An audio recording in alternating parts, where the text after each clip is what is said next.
Долгорочно решение за ниските цени и проблемите со откупот на ориз најави од пробиштип на денешната пресконференција новиот министер за земјоделие Борче Серафимовски. Тој посочи дека министерството разговарало со оризопроизводителите и откупувачите за да се надмине актуелната состојба со нискиот откуп и залихите, но и да се најде трајно решение за проблемите што се повторуваат секоја година. На оваа проблематика пристапивме уште 10 дена порано со мојата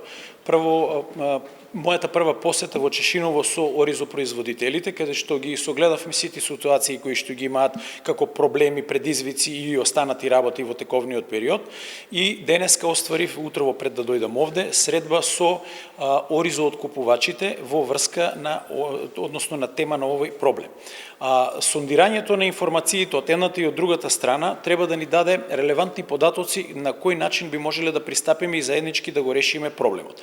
Да, значи во моментот имаме залихи на ориз и оризова арпа кои што стојат и кај производителите и кај откупувачите, но главниот момент е цената која што ќе треба да биде предмет на договор помеѓу едните и другите. Ние како министерство согласно законот имаме можност да ги уредуваме работите во делот на склучување на договори и регулирање на цената, но сепак цената они ја регулираат сами едни со други.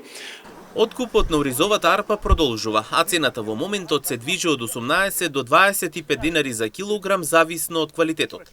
Министерот Серафимовски вели дека ќе се работи на конкретни мерки за следната реколта. Во моментот имаме продолжување на откупот на оризовата арпа и како што спомнавте 18 денари е минималната цена која што ја откупуваат, но сепак согласно квалитетот на оризовата арпа таа се движи до 25 денари, информација што утрово ја добив од откупувачите на ориз. Така да кон овој проблем пристапуваме комплексно. Жалам што дојдов во период каде што веќе проблемот ни беше на маса ставен и сега пробуваме да најдеме решение кој што ќе го надминат овој момент, но затоа во наредниот период со подготовка за новата реколта, а воедно и по завршувањето на истата ќе отпочнеме со решение и практични мерки за да можеме да се подготвиме за наредната, бидејќи ова не треба да го оставиме како проблем на земјоделците и на откупувачите на годишно ниво, туку ќе бараме решенија кои што ќе бидат од подолг период и ќе бидат во корист и на едната и на другата страна. Целта, како што посочи Серафимовски, е проблемот да се надмини и никогаш да не се повторува.